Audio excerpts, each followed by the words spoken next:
Hello. In this session, we want to discuss delegating the design of structural masonry. My name is Sam Rubenzer. I am the founder of Force Consulting and the managing director. I'm a licensed structural engineer in the state of Illinois and a professional engineer in many Midwestern states. I have my engineering degree from the University of Minnesota and an MBA from Marquette University. Our learning objectives are going to be reviewing a delegated design definition and kind of holding that definition up against a few other terms that are similar. We're going to look at roles and responsibilities when using delegated design. We're going to discuss some case studies of design assist and delegated design, and then explore opportunities for design assist and delegated design of masonry going forward. The first thing we want to do is look at the different roles that you can play on a project. Certainly the designer, the main designer for the structural design would be the engineer of record. It's going to be the professional that's going to be responsible for the full structural design, not just the masonry, but all the different components of the structural design. Engineer of record can engage a subconsultant, someone that would be a specialist in something like masonry, and to work directly with them. They can also specify certain elements to be delegated design by the contractor hiring a delegated designer to do a portion of the design. Certainly it doesn't alleviate any of the responsibility from the engineer of record, but it delegates that design of that portion to another entity. Another way for the engineer of record to get some of the project assistance would be through design assist, where you can have different organizations that can help educate and maybe give some information to assist the overall design of masonry for a project. But really, kind of regardless of the collaboration, the professional accountability for the full and complete design does still remain with the engineer of record. So let's look at the different roles of design specialists. Again, a subconsultant would be hired directly by the engineer of record. Collaborating with the engineer of record, really all the different designs, portions of the design that they're going to do is going to work within that full design that the EOR is working on. But providing that specialty design, really kind of carrying maybe some expertise or special knowledge about certain items so that they could have an expertise to create some calculations and drawings that can be incorporated into the overall contract documents for the entire project. And then really the EOR is going to be incorporating, all of those items, really retaining the full professional responsibility. Sometimes the subconsultant can be asked to provide stamp calculations for a part of the design, but the final contract documents package is going to be coming from the EOR. The other side of the spectrum, just getting a design assist, is really going to be getting some assistance from within the industry for helping the engineer of record. Maybe it's some education, maybe it's some special details, maybe it's just some assisting that can help the EOR get the project completed.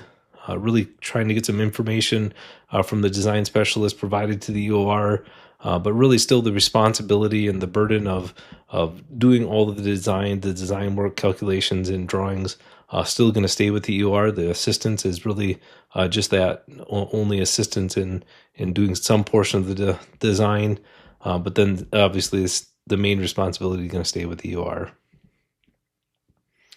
Delegated design, certainly a little bit different, where the EOR is certainly going to have knowledge of the design that needs to be completed.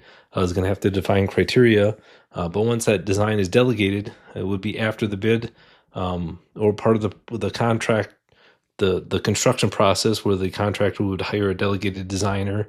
It really is going to need to be collaborating, though, with both the EOR and the contractor, so understanding best practices from the contractor, incorporating how they want to build the element, but also the design criteria from the EOR that needs to be established right away. So really this delegated designer is going to assume some responsibility along with the contractor for a portion of the design.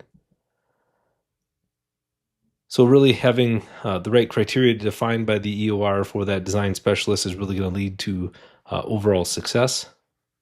That specialty engineer, the delegated designer, is going to prepare signed and sealed calculations and often shop drawings for delegated design. but then the UR is going to be responsible for reviewing and accepting that design and to incorporate it into their overall project deliveries.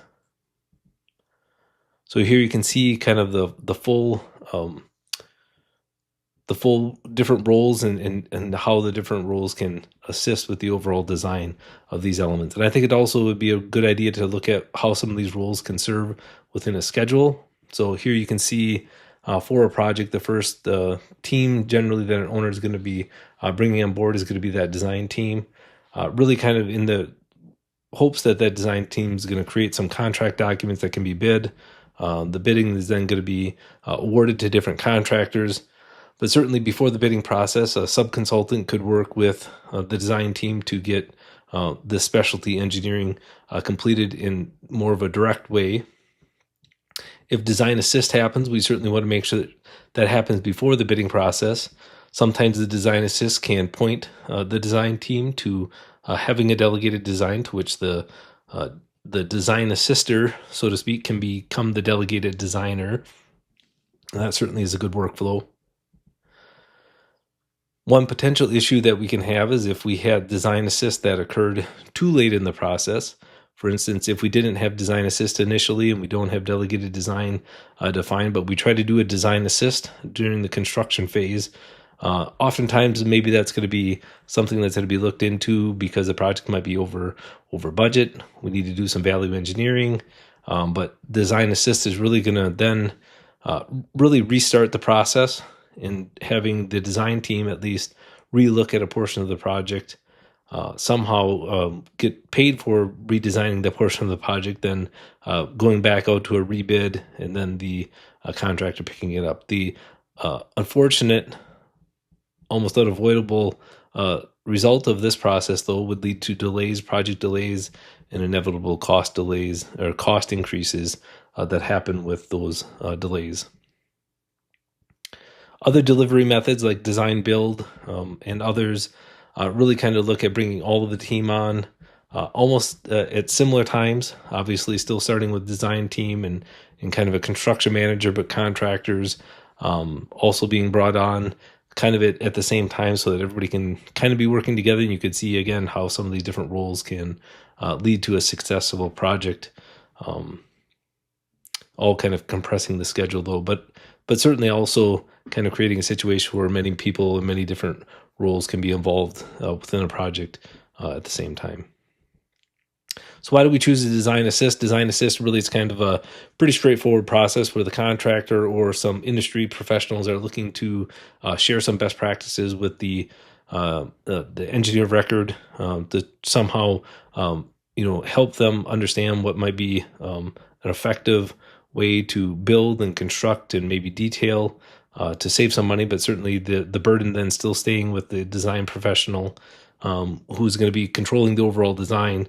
Contractors certainly can help, but again, there's really no kind of legal process or legal role for responsibilities in these design assists. They're really just sharing of information, sharing of knowledge. It certainly can be used for the design professional in future projects, but again, maybe stops a little bit short of having a complete collaborative effort. That's really why we want to look at delegated design. Design assist offers similar benefits, but again, the burden of the design and that knowledge then does fall back with the engineer of record, and they need to be able to have that full and complete bandwidth to complete the overall, effective and responsible design of masonry.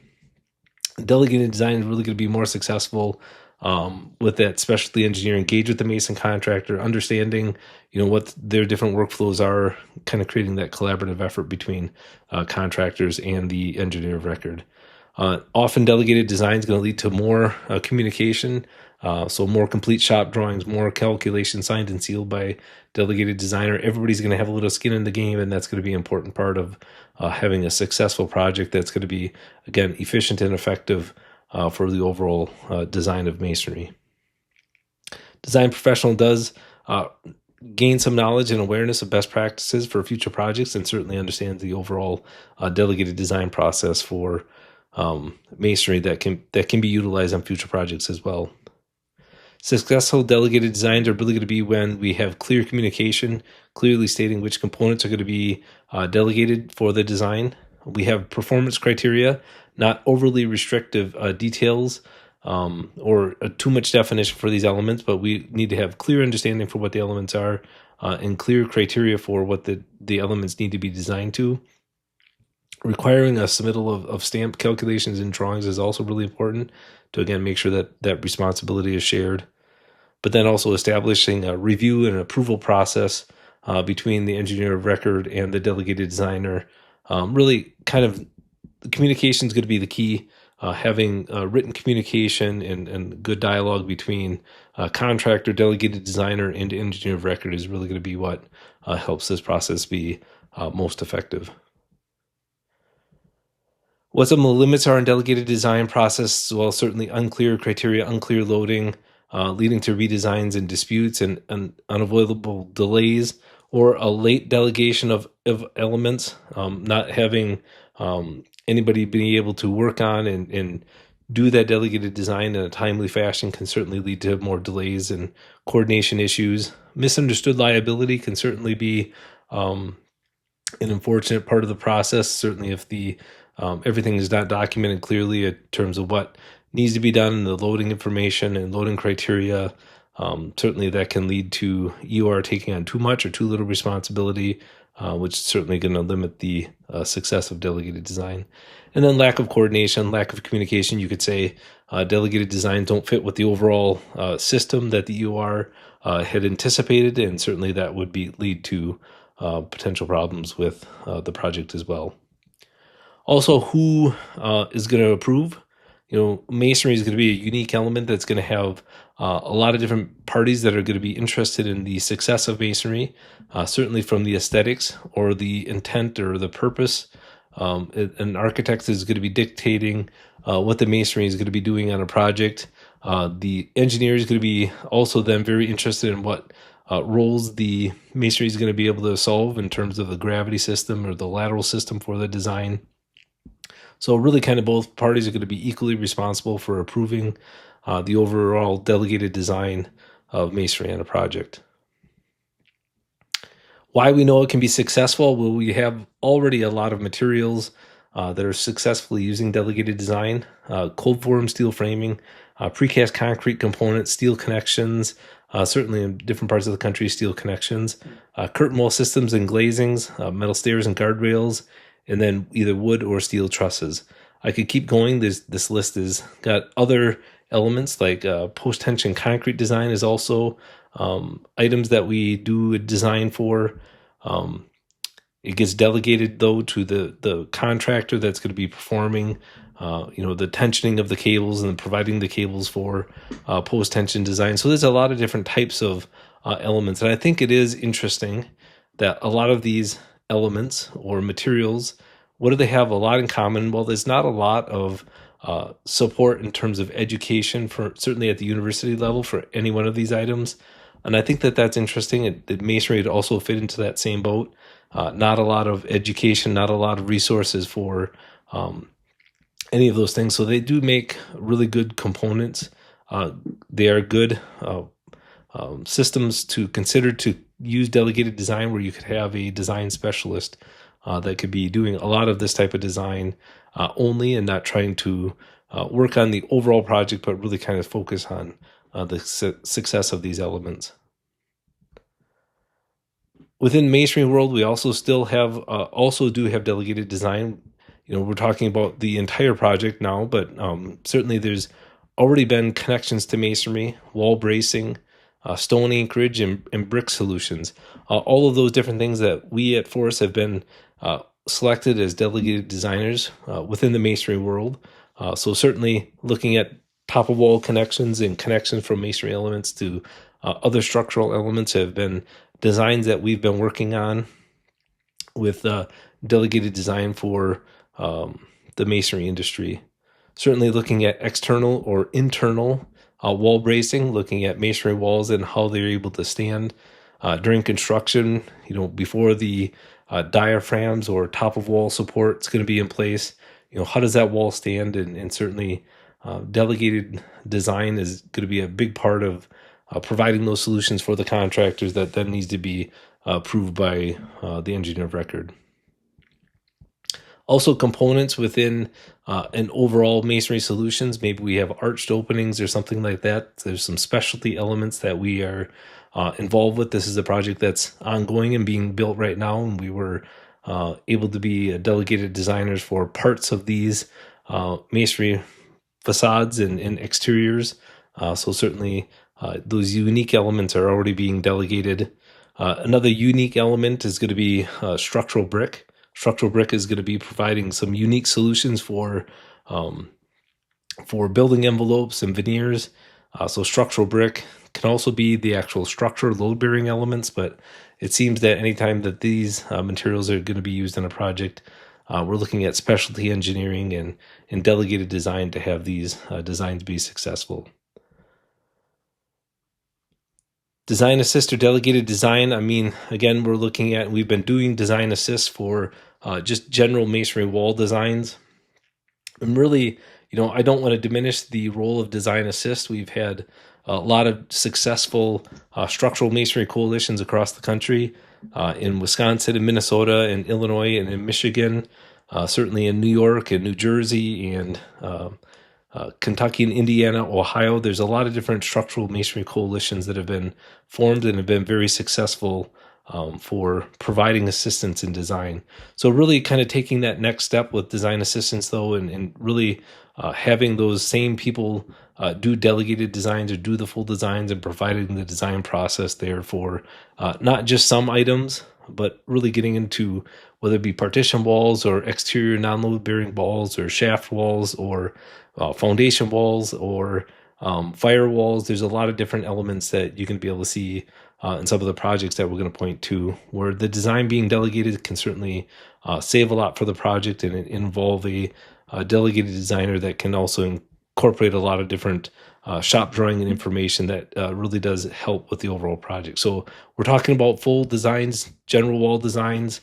Sometimes it's going to be because there's new ways to design. There's new software tools that are available, maybe not readily available to everyone, but certainly for the people that are doing design assist and delegated design, we have these tools to incorporate to have again, effective and efficient masonry solution. But also looking at lintels, different movement joint solutions, just looking at the overall typical masonry wall. We certainly have some innovative options for considering for delegated design is able to implement those a little bit easier. And then certainly any prefabrication of masonry. Here I say prefabricated masonry on scale.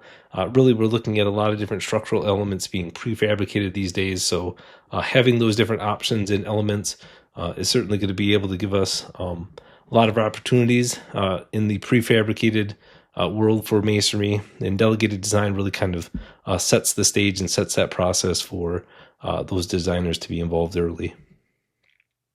And as I've been saying, design assist still has a very good role in the overall process for masonry design.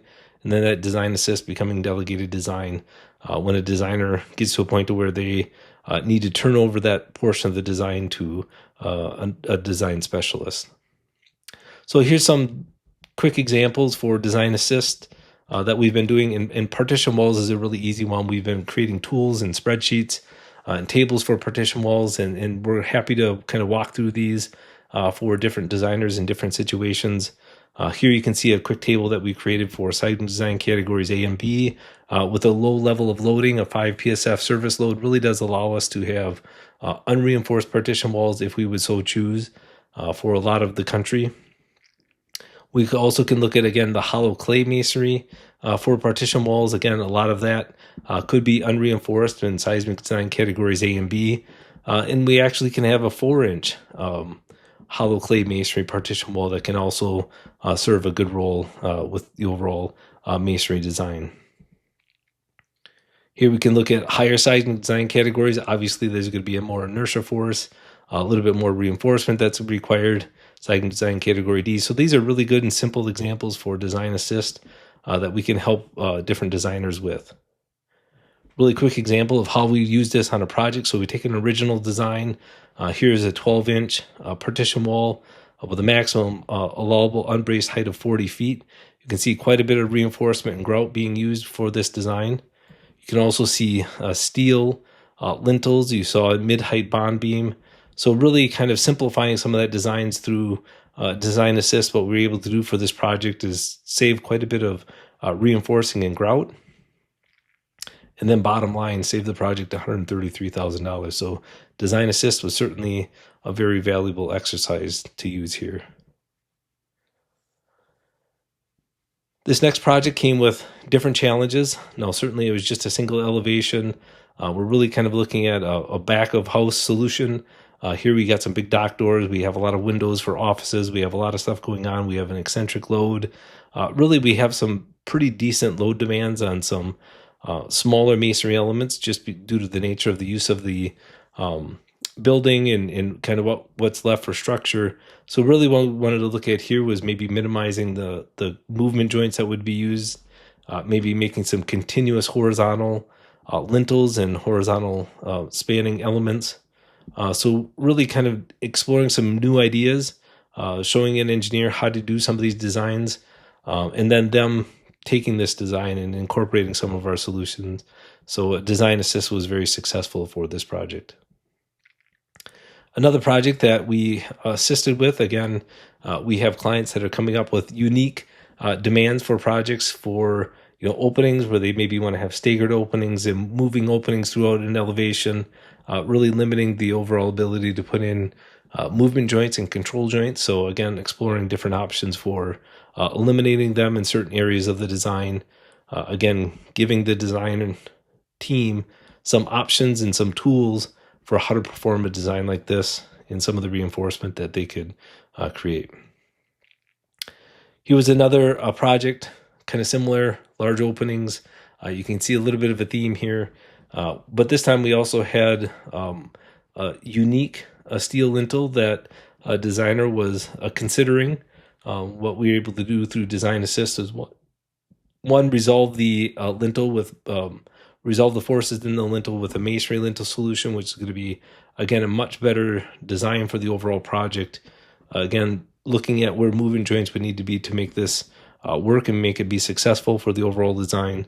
But really a Design Assist gave this design team a pretty good leg up towards getting this solution done on their own. Could be also something as simple as a firewall, just a little bit of a misunderstanding. Had the original design with a lot of grout that it didn't need, a lot of reinforcement that it didn't need. And so really looking at this project and doing some redesigned elements, we were able to save over $300,000. So that was quite a savings for this simple firewall. Looking at the project a little bit further, we also realized that we could have saved maybe even more by reframing and utilizing some of the masonry elements for shear walls. We certainly maybe could have eliminated some of the redundant lateral systems that would have been in place in the project. So whenever we look at these projects, we're certainly looking for all the opportunities for how we can assist in the design beyond masonry, but certainly utilizing masonry to its full capabilities. Another unique challenge, we have a relatively large wall. You can see on the left, the wall actually got built. What we had on the right was kind of an original solution for wall with a lot of openings, a lot of unique loading situations. So kind of taking this wall and looking at it with Design Assist really kind of gave us the ability to look at what horizontal reinforcement we would need. Now, certainly a long wall like this, we have quite a bit of accumulation of forces over a long length, but this is going to be an interior use of the wall, masonry wall, so that we certainly can minimize the amount of thermal loading that you would have on this design and really kind of resolve what reinforcement we would need for a wall like this. Last one, this was a little bit of a mixed case where we had a Design Assist for the overall kind of masonry design, and then we had a delegated design of some of the elements. So again, looking at these and kind of being in a collaborative effort with the engineer, we're able to kind of see the masonry solution that you could utilize here, but then doing a delegated design for some of the prefabricated masonry lintels working with the contractor to make sure that they could make those elements that would work, that would fit with the overall masonry design solution. In fact, when you look at the project, you can't even tell that we're prefabricated masonry lintels. They really did kind of fit within the overall masonry design very well. Final design had a very good rigid masonry solution where we had a lot of lateral frames that were created due to the masonry lintels and masonry piers that were able to be utilized. So again, working with the design team, working with the contractor, we came up with a fairly good and robust solution for this design. Here's going to be a project that we've repeated many times now, looking at helping designers come up with better solutions for, again, these masonry walls that have some challenges in terms of long span lintels, limited locations for movement joints. Really kind of taking a design like this, looking at it, doing an analysis. Sometimes the designer is going to be comfortable with what solutions we provide and utilize that designer in their own, or it could be a project like this where we help them with design assist, and then that turns to a, you know what, let's go ahead and utilize your firm to do delegated design. So it does go from a design assist to a delegated design. So here it was kind of relatively complicated project where we had several different stair and elevator shafts, also incorporating different wood shear walls, and then just kind of having a robust finite element analysis solution so that we can look at, you know, how all the different forces are going to be responding, but then also working with the contractor and how they wanted to build all of these items. More design assist to delegated design, so it doesn't always have to be complicated.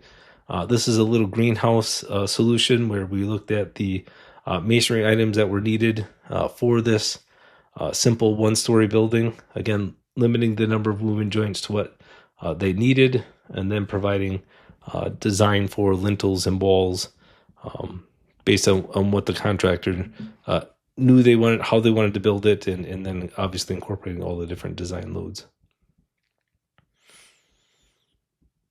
Here's a really good example for, again, a design assist that turned to delegated design. This is a unique project at the University of Illinois.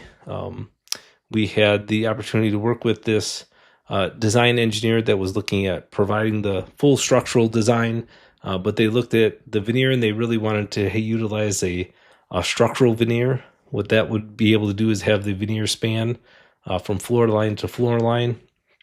Other things you could do is then really limit the thermal transfer between within the connections from the veneer to the backup wall. So really we had very limited number of connections.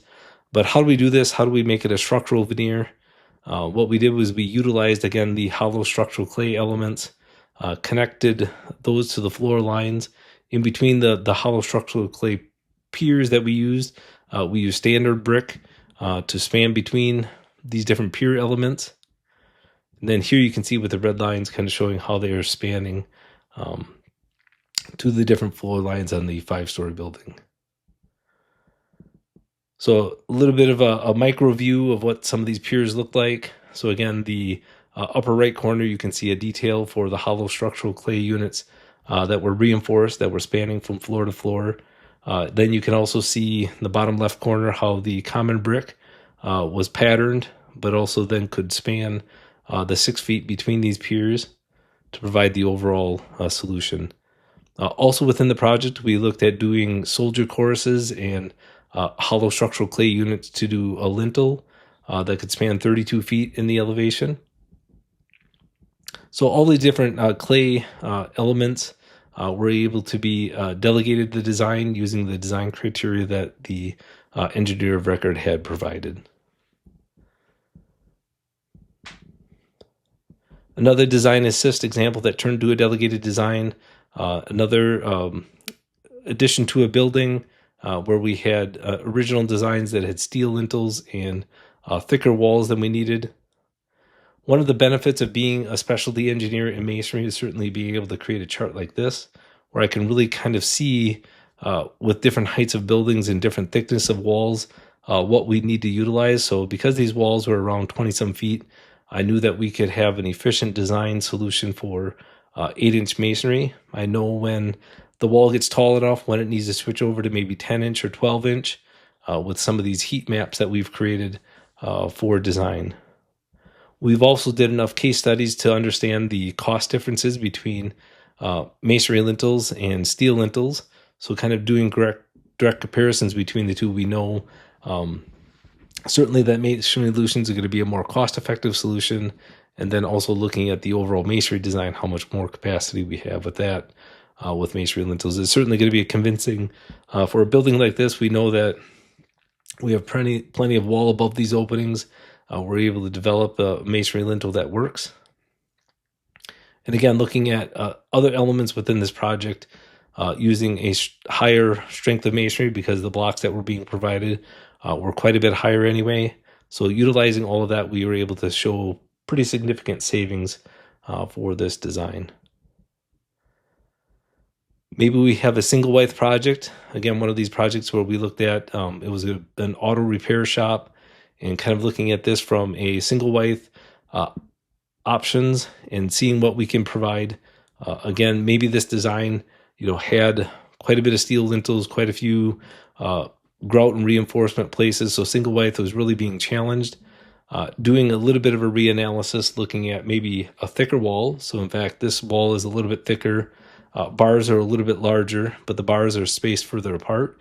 And due to the increase in thickness in the more infrequent reinforcement locations, we were able to use injected foam insulation within this project to make the ComCheck, make the energy code work. So that was a really nice delegated design solution to make this help this project work. So kind of a delegated redesign of the project gave us a really good opportunity to, again, keep it single-wythe masonry. Here's a unique project, and gosh, if we did one of these, we've did 100. Looking at design assist, this is what I would call kind of an in-between part of the project. We've looked at it with a design assist. We could explore some opportunities for savings for several different areas of the design, looking at thickness of walls, looking at reinforcement, making sure shaft walls are being designed as tubes and not as individual wall elements, looking at the strength of masonry that is going to be supplied to the project. So really what this was a design assist that we looked at, and we knew that we could reduce the reinforcement. We know we could use, again, the higher strength of masonry for this type of design. I knew that was going to save, certainly, again, on the wall thicknesses as well. So what this did was it gave the contractor a pretty sizable cost savings that they could pass on to the owner. And you could see within these elevations in the full building, there's a lot of elevations where we had a lot of notes on redesign, and delegated design is certainly going to save this project a lot in grout. Half of the grout in the final design compared to the original design, using similar thickness of block is certainly can actually improve the overall footprint of the building, right? If we have the same thickness of walls instead of a varying thickness of walls. We also know we have half the reinforcement in the final design, so we're still waiting to hear on the overall final cost savings, but we know that it's a pretty good savings to the original design in what we were able to do with the delegated design. So a few other delegated design examples. We looked at a very simple one-story addition, what we're able to save from, say, an original design, preliminary design with a delegated design, about a 15% savings on this project. Here we were able to utilize masonry to go 56 feet high. We knew that was going to be a little bit of a challenge, so making sure that we reinforced it correctly and make sure that we got it loaded appropriately with adjacent buildings all the way around it. And so knowing what we could do with 12-inch masonry with certain reinforcement schemes helped us have a successful design here as well. This delegated design was looked at from a contractor's perspective. The original design had a lot of different types of elements, and they wanted to explore what they could do with masonry lintels, and again, modifying some of the different movement joints. I've referenced that a few different times. We utilize some different guides from the masonry industry. Within the CMHA organization, they have Tech Guide 9-25, and that's really equivalent to some old guides that we used to use from NCMA Tech Guides. So really within those different guides, it provides us multiple different options for horizontal reinforcement and control joint placement. Really within the code, it really says that the movement joints have to be located by the designers. So by utilizing delegated design, I become the person that locates the movement joints. I work within different criteria that's given to me by the engineer of record. I work with the contractor to understand where they would like to locate movement joints. So it kind of becomes that little bit of an in-between those two entities to resolve some movement joint locations that really do work. We also, due to all the different projects we worked on, developed some tables for horizontal reinforcement and really kind of eliminating the need to have regular control joints with this level of horizontal reinforcement. So it really does give us the design opportunities like this elevation, where here you can see we have not a lot of control joints. We still do have a couple in the middle. And really those came due to the fact that we have differential support conditions. And we know that although we can eliminate control joints in a lot of areas, there's still going to be times due to length of walls and support conditions where we want to still keep those movement joints in. So again, working back and forth with the engineer of record and the mason, we were able to kind of find a balance that works for everyone from a cost perspective and, again, an effective and efficient solution perspective. We've done a lot of delegated designs for masonry lintels. Obviously, using masonry lintels within a masonry wall is going to make a lot of sense for the overall masonry wall solution. So doing masonry lintels, we know we're actually giving a capacity back to the engineer of record as well, which, again, if they're still doing parts of the walls, but we also know that contractors are going to appreciate masonry lintels. They're always going to be more cost effective. They're going to be a better solution with a lot less parts and pieces than other materials being placed within a masonry wall.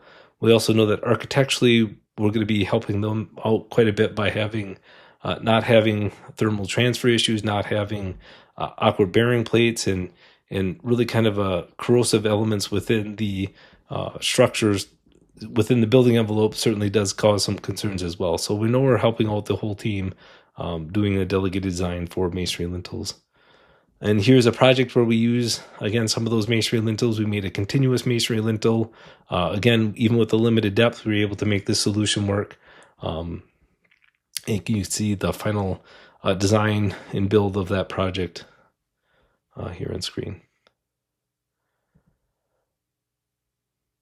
Again, this project, we did a delegated design for the masonry lintels. Really with this, we were kind of coming in a little bit at the last minute. So looking at the lintel design, really when we look at masonry design, we're looking at the entire solution. So really kind of helping the engineer of record relook at some of the different shafts and some of the different reinforcement in the shafts as we look at the masonry lintels. So we certainly become a part of the team somewhat indirectly by having a delegated design, but we know that we need to provide feedback and information back and forth with the design team to make this be successful.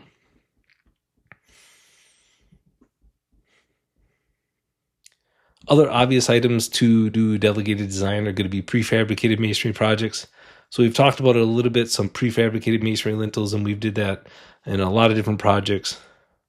But we've also did full building designs where we've prefabricated the entire cavity wall. So here you can see a breakdown of the concrete masonry backup panels that we designed the prefabrication for. You can see these large panels actually being built, set on some frames. And then the overall building elevations where we actually placed the concrete masonry walls. And then we also did a prefabricated structural brick solution for the veneer. So having both of those different elements being prefabricated, really a large portion, maybe 90% of the building was actually prefabricated from the wall panels, the backup walls to the veneer walls, then obviously all of the trusses being prefabricated. But it was a very prefabricated building, which really did help speed up construction. Doing prefabrication with masonry and connections, certainly kind of working back and forth with the contractors is going to be really important. Working with some of the different lifting mechanisms and stuff like that within the prefabricated masonry world does require a lot of effort to work with the contractor to see what they want. We're using and borrowing a lot of these elements from the prefabricated concrete world. So really these elements meant to fit within concrete pours now being used within confined masonry cells do create some challenges. So having good relationship with contractors and kind of working together to come up with these solutions for the design. We also have the opportunity to conceal some of these elements. So sometimes if people ask me, well, why prefabricate masonry? Why not do prefabricated concrete? Well, one, we can do them still as a partially grouted, and we can still have a very efficient use of materials, but we can also conceal some of the joints and conceal some of the connections, which you can see here by using couplers to splice the reinforcement as they place these wall shafts. So it does give us some more opportunities and uniqueness. You can also prefabricate a masonry element pretty close to when it's going to be shifted and erected. So that does kind of close the time frame a little bit between prefabrication of masonry to the actual building on site. And there you can see the overall solution. Last project here that we're going to look at the prefabrication for is a project that we're working on. Actually just finished up and just had the prefabricated elements just completed here within the last few days. Again, you can see a lot of the hardware that's being used. We got some couplers, we got some lifting plates, we got a lot of bent reinforcement. Really all of this is going to be fitting into walls like these shaft walls that you can see. We pull them apart and create different piece marks for all of them. Again, delegating the design of these elements that are going to be prefabricated, and then working together with the contractors to provide the best solutions was really important for the success of this project. So again, why do we choose delegated design? Some new design information, regional information, new ways to design with different software tools, but then really kind of getting down to some of these innovative solutions with lintels and movement joints and prefabrication. We really know that design assist is still got a great part within the masonry design world. A lot of times those design assist projects can become delegated design solutions where we can then fully engage someone that's a design specialist in masonry. And really kind of the overall bottom line is we're looking at creating a cost savings. We're trying to have better designs and happier clients, and the client in the design team all being benefiting is certainly a big part of why this makes sense. There's also been a nice guide that was created by Jamie Davis and Phil LeDent. They created this design guide for the Block Design Collective.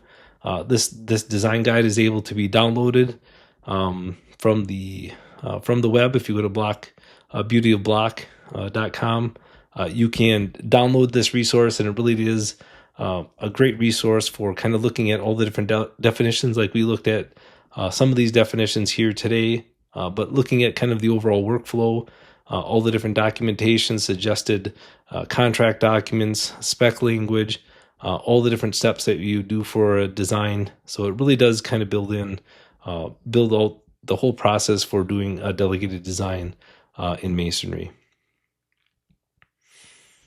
A lot of this is also included in a magazine article from Structure Magazine in May of 2023, where Jamie Davis kind of looked at the design of masonry. And I think a lot of people might be thinking, well, I've been doing masonry for a lot of years. I've been doing masonry design for a lot of years. Why do we need to delegate the design now? And it really kind of looks at masonry kind of from a new perspective and how we can be even more and more efficient with this material. I know it's been around for a long time, but I know that we also haven't had a lot of focus on how to be innovative within masonry, how to actually, learn and teach some new things and do a lot more research within masonry. So really kind of looking at this to be something that would be, you're well off.